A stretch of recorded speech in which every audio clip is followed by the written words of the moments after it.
They had done this before, vandalized homes, torched businesses, forced families to flee. When they chose her house, they thought it would be like all the others. Another black woman, alone, another victim. They didn't know Olivia Johnson had spent years hunting warlords in deserts and dismantling terror cells in jungles. They didn't know she was Delta Force. To them, she was just a woman in a quiet neighborhood. They were wrong, and by the time she was finished, they would know exactly who they had chosen to cross. Before we go any further, comment where in the world you are watching from and make sure to subscribe. The night was still, the kind of quiet that only settled over a neighborhood long after midnight, when even the hum of distant traffic faded into a low, indistinct murmur. The distant sounds of sirens, occasional car alarms, and restless voices from street corners had all disappeared into the late hour, leaving behind an eerie stillness. Even the wind had ceased its low howling, and the trees outside stood motionless in the dim glow of the streetlights. Olivia Johnson lay motionless in bed, her breathing slow and even, her body at rest but never truly relaxed. The years had conditioned her to sleep lightly, always lingering just beneath the surface of consciousness, alert to the subtlest shifts in her surroundings. Even in the depths of sleep, she remained tethered to reality, her instincts honed to respond to danger before her mind could even fully process it. It wasn't paranoia. It was survival. The soft whir of the ceiling fan droned overhead, blending into the familiar rhythm of the house. The faint hum of the refrigerator cycling, the slow, methodical ticking of the clock on the wall, the subtle creaks of the old wooden floor settling. It was a rhythm she knew, a cadence she had memorized over time. She could tell when something was out of place, and then something shattered downstairs. A sharp, violent crash. Her eyes snapped open instantly, the fog of sleep vanishing as though it had never been there at all. Every muscle in her body tensed in an instant. The trained instincts she had spent years refining kicked in, overriding the groggy remnants of sleep. No hesitation, no second-guessing. She moved fluidly, her body reacting before her mind could formulate a plan. One hand reached under her pillow, fingers closing around the cool grip of her weapon. The solid weight of the firearm was reassuring, grounding, a silent promise that she wasn't defenseless. Barely breathing, she pushed herself up, scanning the shadows of her room, her sharp eyes sweeping the darkness for any anomaly. Her mind worked through the possibilities in seconds. A break-in? A botched robbery?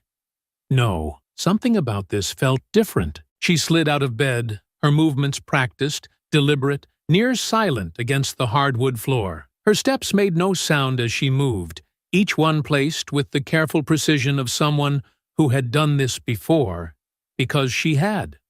In darker places, under far more dangerous circumstances, this wasn't new. Fear didn't control her. The sound had come from the front of the house.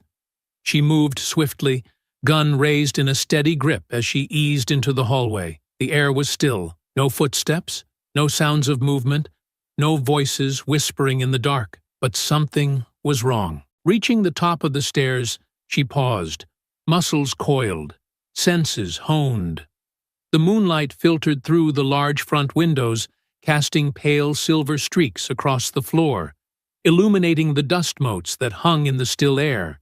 But as her eyes adjusted, something else caught her attention. Her pulse slowed, then settled into something colder, more controlled. The words, big, bold, sloppy strokes of spray paint streaked across her windows and walls, thick letters dripping down the glass like open wounds, slurs, hate, a message. Her stomach clenched, but her face remained impassive, unreadable, as she stepped forward, gaze sweeping over the wreckage. The porch was littered with broken glass, beer bottles, bricks, shards scattered like discarded remnants of someone else's rage. The door bore deep scratches, an ugly testament to their intent. This wasn't random. A slow breath filled her lungs as she exhaled, measured and deliberate. The pounding of approaching footsteps broke the silence, followed by the abrupt strobe of red and blue flashing against the broken glass. The pulsing lights cast jagged, flickering shadows over the wreckage,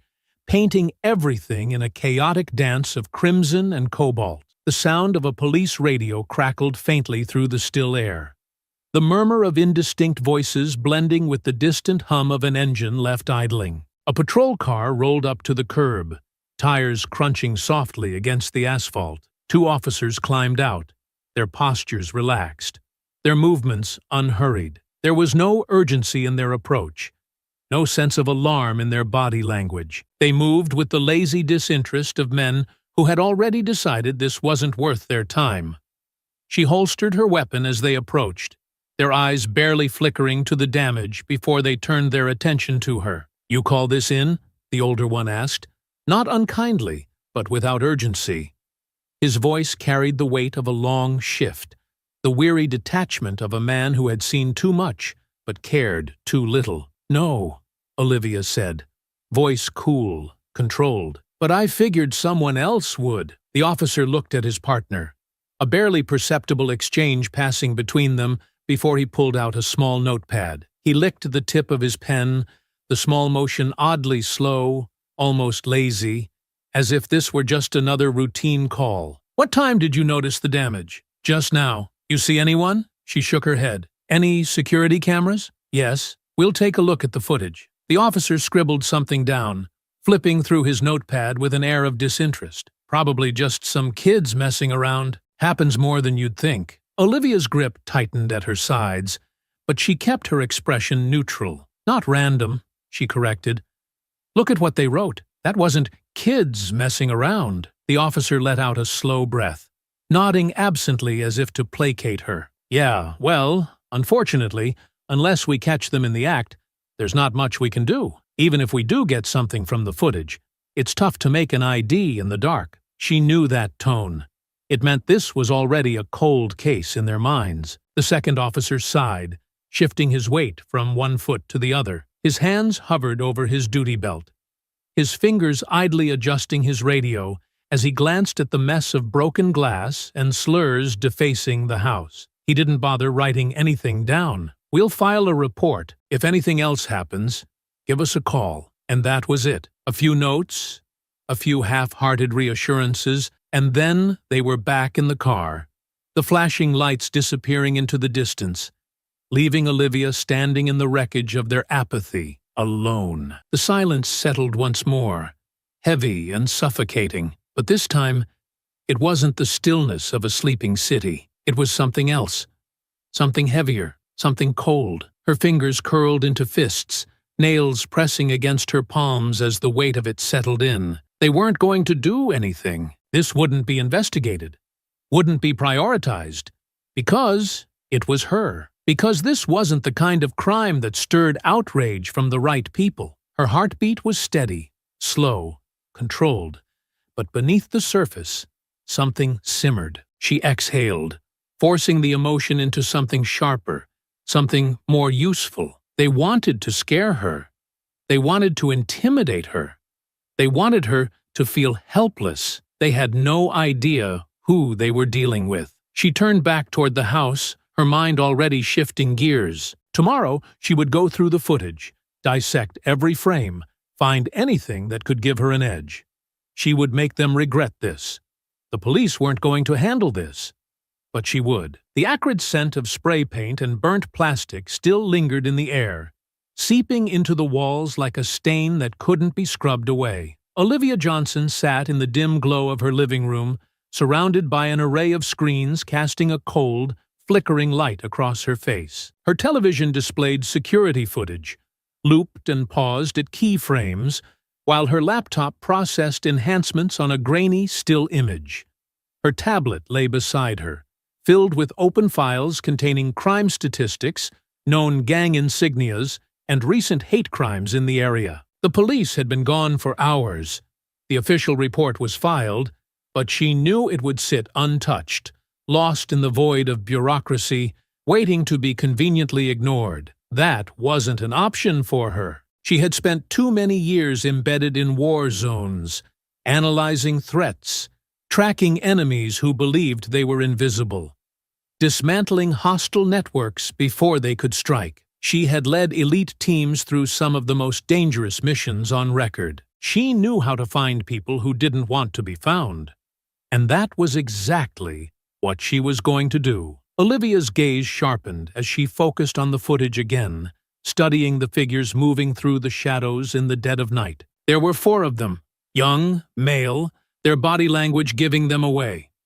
The first moved with nervous energy, constantly shifting, unable to stay still. He was the lookout, the weakest link, the one most likely to break if pressed. The second was bulkier, more deliberate in his actions, carrying himself with a self-assured arrogance. He was the enforcer, the one who would lash out first. The third moved tentatively, always a step behind, uncertain but following orders. He was a follower, someone who didn't have the backbone to lead. The fourth, the one who had made a mistake, stepped too far into the porch light, revealing a sliver of his sleeve before retreating. Olivia zoomed in, adjusting the contrast, sharpening the edges of the image. The resolution was poor, but not useless. She honed in on a patch on his sleeve, hastily drawn, unpolished, but recognizable. Her mind worked quickly, matching it to familiar symbols she had encountered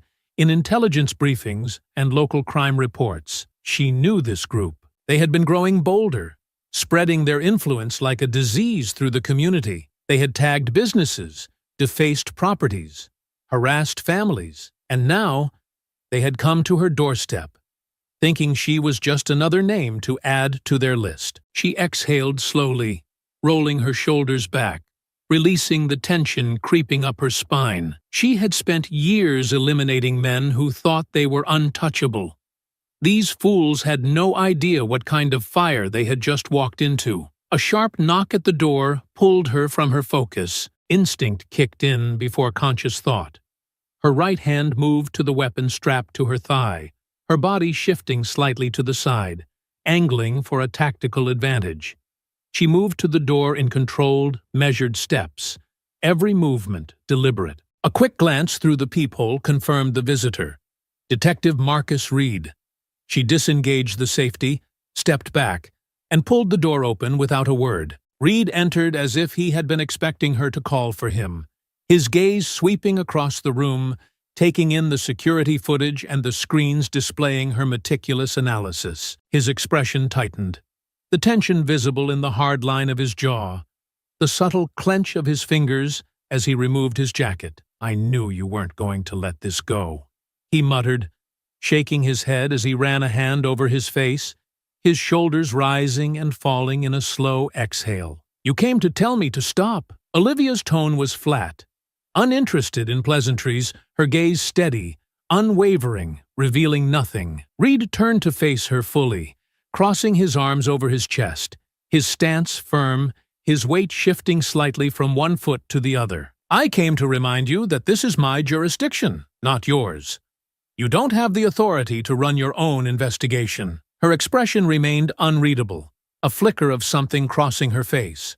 Annoyance, frustration, or maybe just cold determination. "Neither do they." Reed let out a frustrated breath, his nostrils flaring slightly as he exhaled, the irritation simmering beneath the surface of his otherwise controlled demeanor. "Listen, I get it. If this were my house, I'd be pissed too. But you're not a cop, Olivia. You can't just— If this were your house, you'd already be tracking them down," she interrupted, her voice calm but unyielding, sharp and precise, slicing through his argument before he could finish it. He hesitated for a beat too long. That was all the confirmation she needed. Reed looked away first, turning his attention to the footage still playing on the screen, the flickering images casting shifting shadows across his face. His eyes narrowed as they landed on the insignia, recognition flashing briefly before he masked it with something more guarded. "You recognize that?" "I do," she answered, her tone steady, watching his reaction carefully, studying the way his jaw tensed, the flicker of something in his eyes before he composed himself again. "So do you." Reed clenched his jaw, his fingers pressing against the edge of the table, the tension in his shoulders evident, unmistakable. Yeah, I've been hearing some chatter about these guys. They're not just street punks. They're organized, and they're getting worse. He turned back to her, his expression serious, his voice weighted with something unspoken. That means they're dangerous, Olivia. If you go after them, they're not just going to roll over. They'll escalate. She met his gaze without flinching, her posture unmoving, her eyes locked onto his without a hint of hesitation. I don't scare easy. I know that, he admitted, shaking his head slightly, frustration and reluctant respect mingling in his features. But these aren't insurgents. You're not overseas. You can't just run an op on them like this is a war zone. Her lips curved into something that wasn't quite a smile, something almost challenging. You'd be surprised how much of the skill set applies. Reed exhaled, the weight of his thoughts pressing against him, clearly torn between respecting her capability and wanting to stop her from getting herself killed. Look, I'll put some pressure where I can. But don't do anything reckless. I don't want to be the one pulling your body out of a ditch. She tilted her head slightly, her gaze unwavering, her voice as steady as ever. You won't. He studied her for a long moment, his lips pressing together as he considered saying something else, then sighed, rolling his shoulders as he turned and headed for the door, his movements deliberate, restrained. The door shut behind him, the quiet settling like a final statement. Olivia barely had time to process the conversation before her phone buzzed. She glanced at the screen. Maya Ellis. Olivia! Maya's voice came through, tight with frustration. I just heard what happened. Why the hell haven't you gone public with this yet? Because publicity doesn't stop people like this, Olivia replied, already flipping through her files again. But it forces accountability, Maya argued. It puts pressure on the cops. We can't just sit on this. Olivia exhaled, steady and measured. Maya, if they wanted attention, they'd be loud about it. But they're not. They're working quietly, making people afraid to fight back. They don't get to hide in the shadows anymore. And I'm not waiting for the cops to handle it. I need real leads, not just headlines. Maya was silent for a beat. When you find them, don't handle this alone. Olivia didn't make promises she couldn't keep. Instead, she simply said, I'll be careful. Maya didn't believe her. But she let it go. The call ended. Olivia straightened her posture, her mind already moving to the next step. She had her first lead. Now, it was time to flush them out. The hum of distant traffic was little more than a murmur, as Olivia pulled her motorcycle into a narrow alley 2 blocks away from her destination. She never parked in front of a place like this. Not when she was stepping onto enemy ground. The air was thick with the familiar scent of old oil, wet pavement, and the lingering stench of stale beer that seemed to bleed out from the building itself. She swung her leg over the bike, setting her helmet down before rolling her shoulders back, loosening her muscles. Every movement was controlled, precise, a habit drilled into her from years of discipline. The bar ahead was nothing special at first glance. Just another run-down establishment with cracked brick walls, a flickering neon sign struggling to stay lit, and a door that had seen more fists than maintenance. To the untrained eye, it looked like a hole-in-the-wall spot for cheap drinks and bad decisions. But Olivia wasn't untrained. She knew exactly what it was. A haven, a breeding ground, a place where men gathered when they thought no one was watching. She moved toward the entrance, her steps slow and unhurried, her head tilted slightly downward, as if she had no particular place to be. She had chosen her outfit carefully. Something nondescript, something that wouldn't make her stand out in a room full of men who weren't expecting new faces. Her leather jacket was worn, the jeans fitted but not tight, her boots scuffed enough to suggest she wasn't afraid to get her hands dirty. The moment she stepped inside, she was hit with a wave of thick, cloying cigarette smoke, the kind that had seeped into the very foundation of the place. The air was dense with the scent of spilled beer and sweat, the kind of filth that clung to every surface. Low-hanging bulbs cast dim, yellowed light over the room, creating long, shifting shadows as men leaned in close. voices hushed in dark corners. She didn't rush. She didn't hesitate. She blended. Her gaze swept the room without lingering, cataloging details the way she had been trained to do. There were about 20 people scattered throughout the space, most clustered around a few central tables. The bar itself was lined with men nursing cheap liquor in battered glasses, the kind of men whose knuckles bore old scars and whose mouths curled into sneers at anyone who didn't belong. And she didn't belong, but they wouldn't notice her. Not as long as she played it right. She moved toward the bar, claiming an empty stool at the far end, her back angled slightly toward the wall so she had a clear view of the room. The bartender didn't even acknowledge her presence as she slid a crumpled bill across the counter, ordering a whiskey she had no intention of drinking. She wrapped her fingers around the glass, letting it sit untouched as she tuned out the general noise of the room and focused on what she had come for. It didn't take long. The group in the farthest booth, 5 men, their backs hunched forward, their voices low but not low enough, were exactly who she was looking for. She kept her posture relaxed, her gaze flickering toward them only in passing, appearing disinterested while she listened. Listening was the key. People who thought they were untouchable never guarded their words. Went off without a hitch. Nobody came out, so we didn't have to do more, one of them muttered, the edge of pride in his tone unmistakable. Should have done more. Another sneered. His voice was thick with beer, the slurred vowels drawn out like he had been drinking for hours. Paint don't scare people enough. Fire does. There was a gruff chuckle, the kind that held no warmth. One family already packed up last week. 2 more are thinking about it. We keep the pressure on, and they'll clear out by the end of the month. A 4th man, broader, older, the one who seemed to carry the most weight in the conversation, leaned in slightly. Ain't just about Ridgeway. They're popping up in other neighborhoods, too. Spreading. We let that happen. We lose everything. Gotta remind people where they don't belong. Olivia's fingers curled slightly against the glass. They weren't just targeting her. They were running a campaign, an orchestrated effort to terrorize black families into leaving the neighborhood. It was bigger than vandalism, bigger than some drunken idiots acting out their hatred under the cover of night. This was a strategy, and they were winning. She exhaled slowly through her nose, forcing herself to keep her expression neutral. This wasn't the time to react.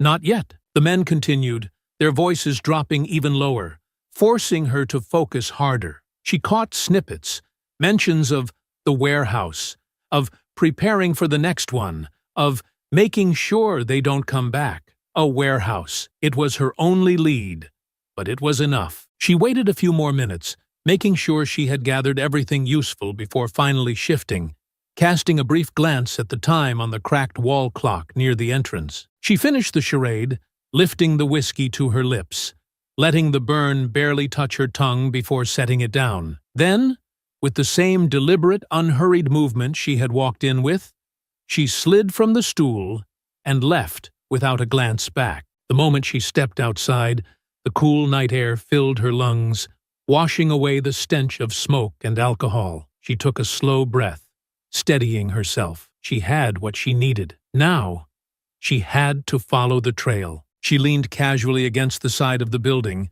pulling out her phone and pretending to check a message as she waited. She didn't have to wait long.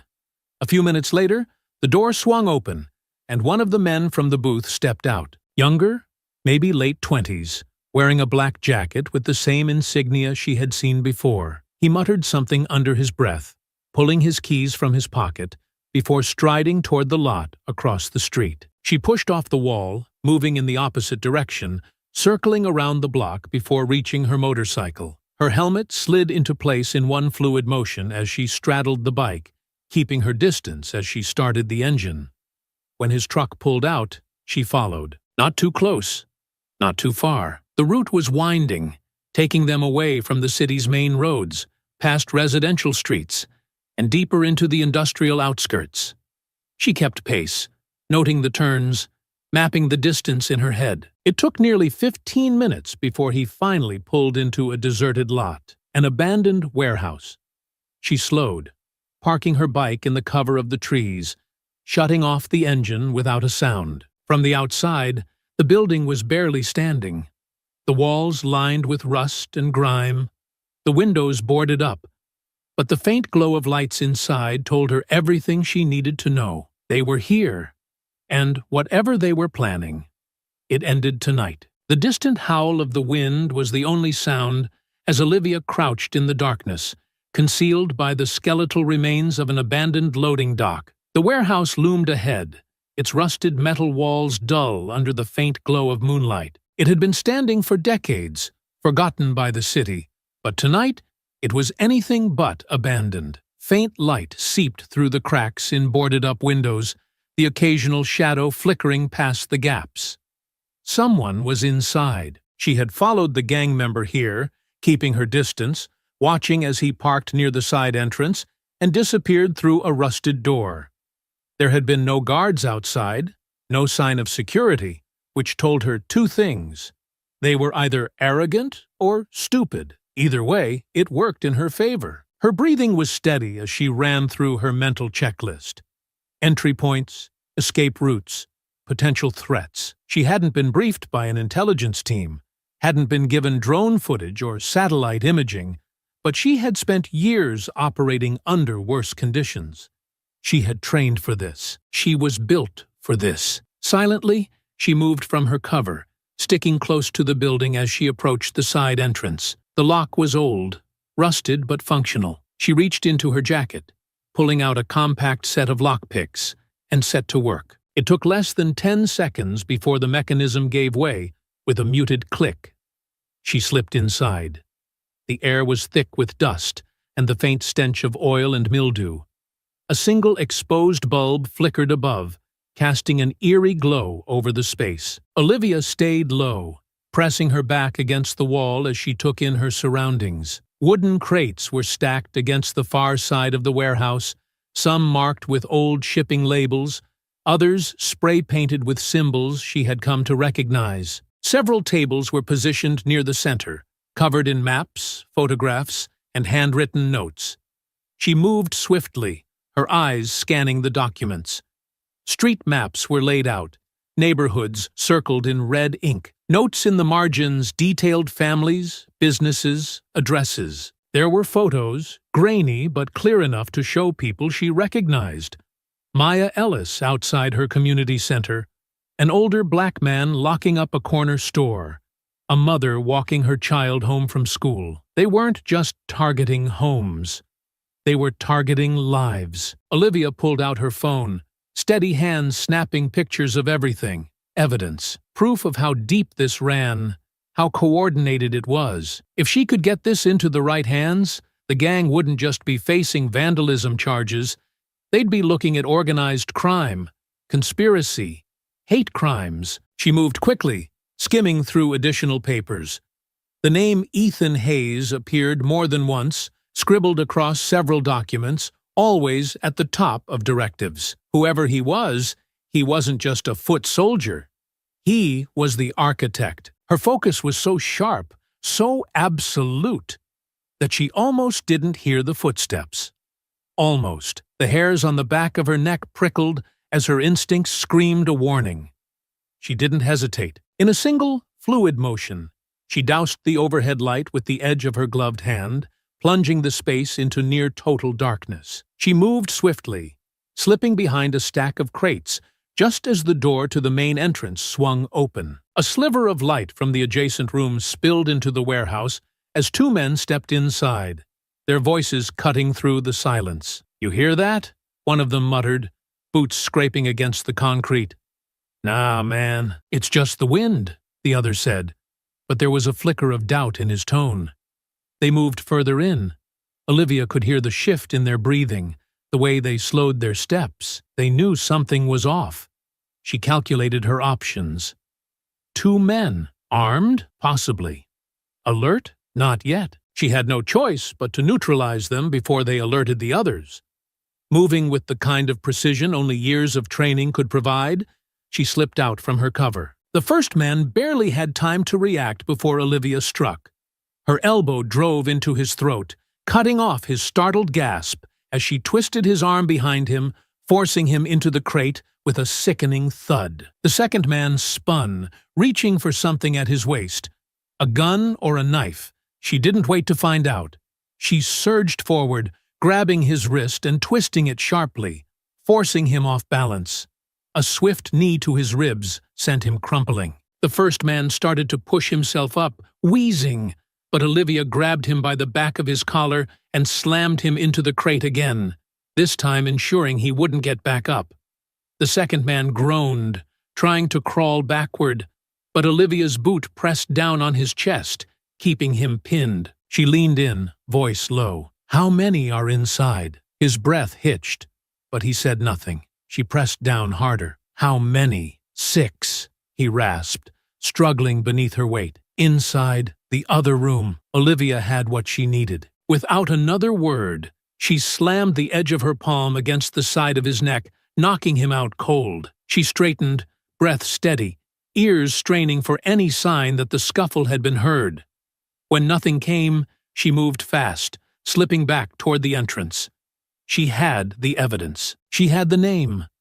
Now, she had to get out. As she reached the door, a low creak behind her sent a bolt of warning through her spine. She turned just in time to see another figure, larger than the others, moving toward her fast. She ducked, narrowly avoiding the wild swing aimed at her head. He was strong but untrained, relying on brute force rather than skill. She twisted, slamming a sharp kick to the side of his knee, forcing him to stagger. That half-second was all she needed. She moved in, striking twice, once to the throat, once to the temple. He dropped. Olivia didn't wait to see if he'd get back up. She pushed through the door, slipping into the night, her heart hammering but her movements calm. She didn't stop moving until she reached her motorcycle, sliding onto the seat and kicking it into gear. She sped away, disappearing into the darkness just as shouts erupted from the warehouse. They knew someone had been there, and by the time she reached home, they had retaliated. A brick lay in the center of her living room, surrounded by shattered glass. Scrawled across it in thick, jagged letters was a single word: "Leave town, or else we'll burn you and your house." Olivia stood in the wreckage of her window, her fingers flexing at her sides, the echo of her own heartbeat filling her ears. They thought they could scare her. They had no idea who they were dealing with. The night air was still, heavy with the scent of broken glass and paint fumes. Olivia stood in the middle of her living room, her eyes locked on the brick lying amidst the shards, its crude, spray-painted message taunting her from where it had landed. She exhaled slowly, rolling her shoulders back, releasing the tension coiling through her spine. Fear was a weapon. They wanted her shaken, rattled, afraid, but fear only worked on people who hadn't already seen the worst of humanity. She was still staring at the mess when a sharp knock sounded at her front door. She knew who it was before she opened it. Detective Marcus Reed stood on her porch, his expression lined with frustration, his gaze flickering to the damage behind her before settling back on her face. "You gonna let me in, or are we having this conversation on the porch?" His voice was edged with exhaustion, his usual guarded demeanor stretched thinner than usual. Olivia didn't respond immediately, stepping aside instead. Reed entered without hesitation, taking in the wreckage with a slow shake of his head. "Hell of a message," he muttered. Olivia crossed her arms, watching as he crouched near the brick, his fingers running over the dried paint, his silence stretched, his jaw tightening slightly before he exhaled through his nose and stood. "I'm gonna tell you something, and I need you to actually listen." His voice was low, measured, but firm. "Ethan Hayes isn't just some two-bit thug running a crew of racist cowards. He's connected. He's been careful about where he steps and who he shakes hands with. And that means if you keep pushing, you're not just gonna have him to deal with. You're gonna have everyone covering for him, too." Olivia tilted her head slightly, studying him. "Are you warning me or threatening me?" Reed scoffed, running a hand over his face before fixing her with a hard stare. "I'm telling you that he's untouchable. He's got friends in high places, the kind that make evidence disappear. The The kind that make witnesses recant their statements. The kind that make people who dig too deep go missing. Olivia's gaze didn't waver, and yet, here you are, telling me all this, almost like you want me to ignore what you just said. Reed let out a slow breath, shaking his head. You're gonna do whatever you want, no matter what I say. I knew that before I got in my car, but I need you to be smart about it. I need you to understand that this isn't just about catching a gang. It's about pulling apart something bigger. If you don't do it right, they won't just come after you again. They'll bury this. And the next time they go after someone, no one will be able to stop them. She nodded slowly, the weight of his words settling over her, but not in the way he intended. She wasn't deterred. She was recalibrating. Who's protecting him? She asked. Reed hesitated, rubbing his jaw before sighing. I don't know exactly, but I know Hayes used to be a cop. Olivia's expression remained unreadable, but inside, a piece of the puzzle snapped into place. That's why he has insulation, she said, half to herself. Connections in the department, favors owed, people willing to look the other way. Reed nodded grimly. He left the force years ago, but he's still got pull. Not just with cops, either. Local politicians, businessmen, people who benefit from what he's doing. That's why I said he's untouchable. Olivia's lips pressed together in thought. Everyone's touchable. You just have to find the right pressure point. Reed gave her a hard look. Pressure like this gets people killed. She met his gaze, steady, unshaken. Not if I do it right. Reed muttered something under his breath, something between a curse and a prayer, before stepping toward the door. You don't owe me an explanation, but at least tell me you're not about to do something reckless. Olivia didn't answer. Reed shook his head. That's what I thought. He opened the door, pausing before stepping out. Watch your back, Johnson. She closed the door behind him, standing in the silence for a moment before turning back toward the mess. She had to move fast. She grabbed her laptop, settled onto the floor amidst the glass, and started digging. Ethan Hayes, former officer, left the force 15 years ago under murky circumstances. No official misconduct charges, but multiple complaints filed against him. Excessive force, racial profiling, coercion. Nothing ever stuck. He had transitioned into private security work, then into community protection. A phrase she was sure was just a sanitized way of saying organized harassment. His business records were mostly clean, but there were gaps. Payments coming from unknown sources, money moving through shell companies, signs of someone being bankrolled to cause problems without being traced. She dug deeper. The names tied to him weren't surprising. Businessmen with stakes in real estate, politicians with thinly veiled neighborhood revitalization plans that conveniently removed certain demographics. She kept going, peeling back layers, following every thread until she found something that stood out. A name, Brandon Hayes, Ethan's son. She pulled up everything she could on him. Unlike his father, Brandon wasn't deeply embedded in anything. No criminal record, no obvious connections to his father's network. He was young, barely in his early 20s, had attended college for a while before dropping out. His social media was sparse, nothing overtly damning, but there were hints. He had been raised in this ideology, but he didn't seem fully committed. His posts wavered between parroting his father's rhetoric and trying to distance himself from it. A crack. If Ethan was insulated by his connections, then Brandon was the weak link. She sat back, rubbing a hand over her chin. The easiest way to break an organization wasn't to attack its leader head-on. It was to find the fracture points and press until something snapped. She had her in. Now, she just had to figure out how to use it. The air was thick with the acrid scent of spray paint and burned plastic as Olivia stood outside Simmons Market. The damage still fresh. The broken windows gaped like open wounds, shards of glass reflecting the dull glow of the streetlights. Her jaw tightened as she took in the wreckage, her mind already working through the implications. This wasn't about random destruction anymore. The gang had done this deliberately, knowing exactly whose store they were targeting. They weren't just retaliating against her investigation.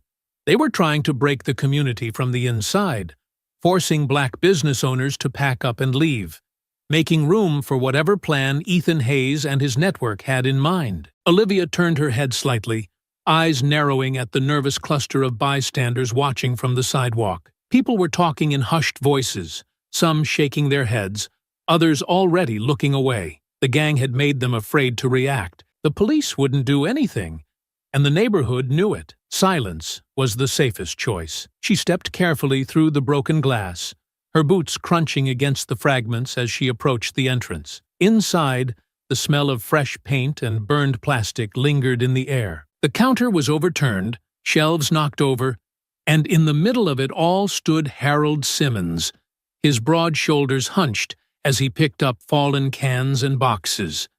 His movements were slow, mechanical, as if he were on autopilot, as if reacting to the destruction would only make it worse. Olivia didn't speak right away.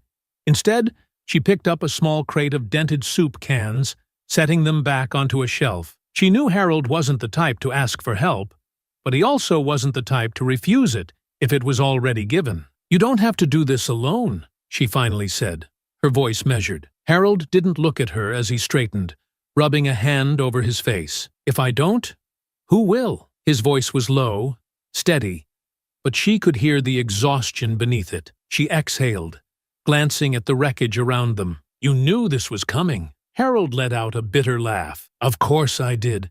They've been circling for months. They've been tagging the alleys, slashing tires, scaring off customers. The moment I said no to their buyout offer, I knew it was only a matter of time before they made sure I regretted it." Olivia folded her arms, studying him. "Do you know who did it?" His jaw clenched as he looked toward the broken windows. "Does it matter? What am I supposed to do? Call the police? File a report? They'd come back the next night and burn the whole damn place down." "I'm not stupid, Olivia. You know how this works." She did. He wasn't wrong. But knowing the game didn't mean she had to play by their rules. Harold finally turned to face her, his expression hard. "I appreciate you checking in, but if you came here to ask for names, you're wasting your time." Olivia met his gaze, unflinching. "I already know where they are." Harold exhaled, shaking his head as he turned back to the mess. "Then I hope you've got a plan, because if you poke the hornet's nest without killing the queen, all you're gonna do is make them angrier." She didn't respond.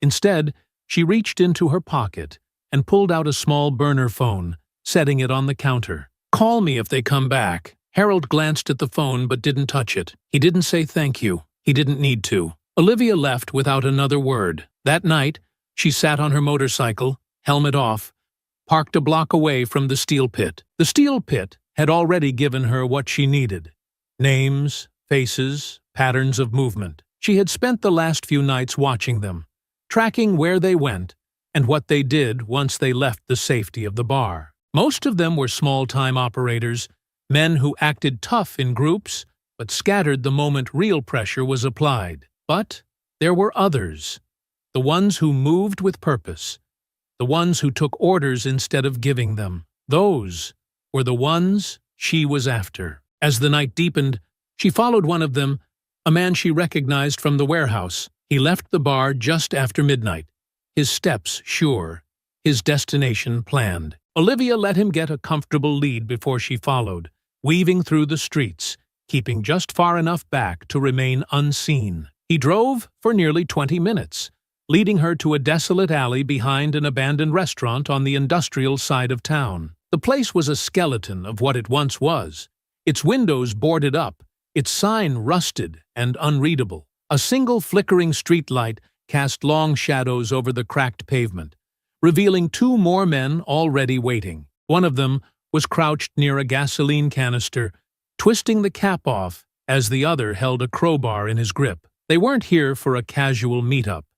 This was an arson job. Olivia tightened her grip on the blade hidden inside her jacket sleeve. She could have waited, let them douse the building, gathered more evidence, but by then, it would be too late. She moved before she could second-guess herself. The first man didn't even hear her coming. She struck fast, her elbow smashing into the side of his head before he could register her presence.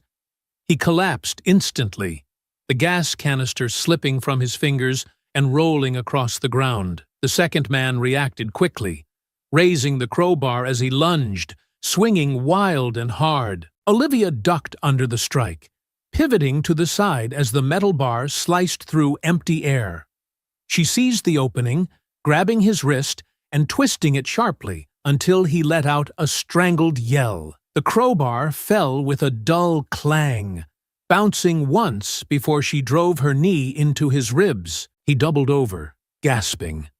But she wasn't finished. She grabbed the back of his jacket and slammed him face first into the brick wall. The third man, the one she had been tailing, was smarter than the others. He was already backing away, reaching into his waistband. Gun. Olivia moved. The moment his fingers touched the grip, she closed the distance, knocking his arm to the side just as he fired. The gunshot rang out, the bullet sparking against the pavement as she wrenched his wrist in a brutal arc, forcing the firearm from his grasp. It clattered to the ground, and she kicked it out of reach before he could recover. He was bigger than her, heavier, and he tried to use that weight to overpower her, shoving forward with his full strength. She absorbed the impact, redirecting his momentum and sending him crashing onto his back. He groaned, winded, but she was already on him, straddling his chest as she delivered a series of sharp, precise blows. 1, 2, 3. His struggles weakened, his face bloodied, his breathing ragged. She pressed her forearm against his throat, her voice low and steady. "Who sent you?" he coughed, spitting blood onto the pavement. "You." His eyes widened over her shoulder. Olivia moved on instinct, rolling off him just as the fourth man came out of the darkness, swinging a lead pipe. The weapon whistled past her ear, narrowly missing. She dropped low, sweeping her leg out and knocking him off balance. He stumbled, cursing, but recovered quickly, bringing the pipe up again. She sidestepped, using his own momentum against him as she drove her fist into his ribs. He grunted, doubling over, but still he didn't go down. These weren't random thugs. They were trained, coordinated. That meant Ethan Hayes had upgraded his muscle. The man with the pipe lunged again. This time, she let him come. At the last second, she ducked, catching his arm and twisting it behind his back in a tight hold. He thrashed, trying to break free, but she applied pressure, forcing him to his knees. She heard movement behind her, the other men regaining their footing. They weren't running. They were regrouping. The fight wasn't over. Not yet. The air was thick with tension, heavy with the scent of sweat, blood, and gasoline. Olivia's muscles burned, her breath controlled and measured as she adjusted her stance. The men around her were battered, but not broken. Their movements slower, their confidence shaken, but not gone. They had underestimated her, believing she would go down easily, believing she was just another target to scare off. They were learning the hard way that she wasn't running. A sharp shuffle of feet to her left gave the first warning. Olivia pivoted just in time to block a wild punch aimed at her ribs, catching the man's wrist and twisting hard.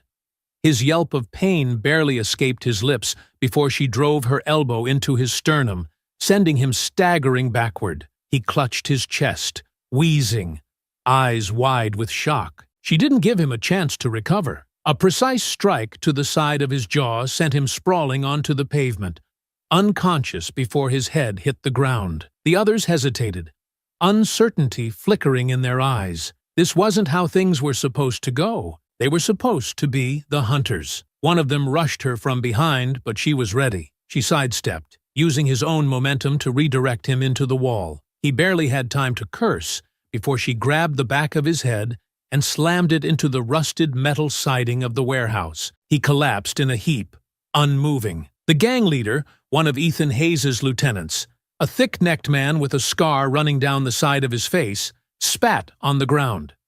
"Who the hell are you?" he snarled, his breath ragged, but his stance firm. Olivia wiped the blood from the corner of her mouth, barely sparing him a glance. "Someone who doesn't scare easy," Scarface sneered and pulled a knife from his jacket. The streetlight caught the dull glint of the blade, its edge well used, the grip worn. "You should have just walked away," he muttered before lunging. Olivia had seen men like him before. Brave when they had numbers, cowards when they lost control. She sidestepped the attack with ease, catching his wrist before he could pull back. With a swift, brutal movement, she twisted his arm, forcing the knife from his grip. The blade clattered onto the pavement, and in the same breath, she drove her knee into his stomach. He gasped, doubling over, and she finished it with a sharp elbow to the back of his skull. He crumpled to the ground, unconscious. The last two men exchanged a look, and for the first time that night, Olivia saw fear. Good. One of them made a last, desperate attempt, charging forward with a wild swing. Olivia ducked under the sloppy attack, stepped inside his guard, and delivered a brutal uppercut to his chin. He staggered back, stunned, and she followed up with a roundhouse kick that sent him crashing into the side of the truck. He didn't get back up. The final man hesitated, backing up, his hands shaking. Olivia took a slow step forward, gaze locked on his. "Run!" she ordered, voice low, steady. He did. She exhaled, rolling her shoulders, scanning the aftermath. The fight was over. They were down, they were beaten, and they would remember this night for the rest of their lives. But it wasn't just about them. This fight wasn't just for dominance. It was a message. She reached into her pocket, pulled out her phone, and sent a single text. Anonymous. Tip: multiple gang members unconscious at the abandoned warehouse near East 47th. Weapons on site. Evidence of arson attempt. She pocketed the device and walked away. The sirens would come soon. Let the police deal with the cleanup. Ethan Hayes was furious. He stood in his dimly lit office, jaw clenched, his grip so tight around his whiskey glass that it threatened to crack. The reports had started trickling in before dawn. His men, some of his best enforcers, were found battered, broken, and barely conscious in a warehouse they had been using for months. The cops had gotten there before they could crawl away. Some were arrested. Some were too injured to run. All of them had failed. And worse, they had no idea who was responsible. No one had seen anything. No one knew how it had happened, but he did. Ethan turned, his gaze darkening as he stared at the security footage from the warehouse lot. It was grainy, taken from a distant traffic camera, but the figure was unmistakable. Olivia Johnson. She had been at the steel pit. She had been watching his men, and now she was taking them apart, piece by piece. He exhaled slowly, swirling the whiskey in his glass before taking a measured sip. Then he smiled, a slow, dangerous expression that didn't reach his eyes. "You want a war?" he murmured, setting the glass down with a quiet clink. "You've got one." The house was silent, save for the rhythmic hum of the ceiling fan overhead. Olivia lay on her back, one arm resting beneath her head, eyes closed, but mind awake. She had spent too many years conditioned to function on minimal rest, trained to listen for the faintest disturbances in her environment. The street outside was quiet, the neighborhood still, but then it came. The shift in the air, the faint scrape of shoes against concrete. The sound was subtle, almost imperceptible, but she caught it. Someone was out there. Her eyes snapped open, her body moving before conscious thought could slow her. She slid out of bed, her feet soundless against the floor, muscles fluid and controlled as she reached for the Glock resting on her nightstand. The cool weight of the pistol in her palm was reassuring, but she didn't raise it yet. Instead, she moved to the window, keeping her body pressed against the wall as she glanced outside. A shadow moved at the far end of her front yard, slipping between the trees. Another figure lingered near her driveway, partially obscured by the parked cars. They weren't just passing through. She stepped away from the window, moving swiftly through the hallway. By the time she reached the front door, the shift in the air had changed again. The atmosphere was charged, heavy. She knew what was coming. Then the sound shattered the night. Glass breaking, the whoosh of igniting flames, the sharp crackle of fire spreading across wood. Her porch was burning. Adrenaline surged as she ripped the door open, scanning the scene in an instant. Flames licked hungrily at the steps, crawling up the railing, sparks floating into the night like embers from a war zone. A Molotov cocktail lay shattered at the foot of the stairs, the jagged remains of the bottle reflecting the glow of the fire. Her training kicked in. No hesitation. She bolted for the fire extinguisher mounted just inside the doorway, pulling the pin before directing a burst of white foam at the base of the flames. The chemical spray hissed as it clashed against the fire, the heat stinging her skin as she fought to contain it. The fire was aggressive, but so was she. Within seconds, the flames began to suffocate under the weight of the suppressant, the thick smoke curling into the air before dissipating. The fire wasn't completely out, but she had stopped it from spreading. The message, however, was loud and clear. They weren't trying to intimidate her anymore. They wanted her gone. She scanned the darkness, but the figures she had seen earlier were already gone. Their work done. The only evidence of their presence was the damage they left behind. The distant wail of sirens grew closer, their flashing lights reflecting off the shattered glass as a patrol car screeched to a stop at the curb. The officers stepped out cautiously, their eyes sweeping the scene. But before they could approach, another car pulled up behind them. Detective Marcus Reed. He slammed his door shut, his stride purposeful as he made his way toward her. His expression was tight, controlled, but she could see the frustration brewing beneath it. "Jesus Christ, Olivia," he muttered, his gaze flickering from the burned porch to the extinguisher still in her hand. "Are you okay?" She gave a curt nod, lowering the canister. It didn't spread. Reed exhaled sharply, dragging a hand over his face before turning toward the officers. "Get the area locked down. Check for any cameras that might have caught something." One of the officers hesitated. "Detective? We both know we're not gonna do it anyway," Reed snapped. The officer nodded, muttering something under his breath as he walked away. Reed turned back to Olivia, his hands settling on his hips. "This is exactly what I warned you about. They're escalating." She set the extinguisher down, brushing soot from her hands. "I noticed." His frustration deepened. "Damn it, Olivia.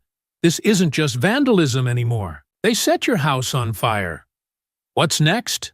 A bullet through your window? You think you can fight off every single one of them?" She met his gaze, steady and unwavering. "I think if I stop now, they win." Reed exhaled, shaking his head. "You're not a damn superhero. You don't get to take down an entire operation by yourself. Then why haven't you stopped them?" His jaw clenched. "You know why." They stood in silence for a long moment. The sirens faded into the distance, the officers finishing their report with the same detached efficiency as they always did. Olivia knew how this would go.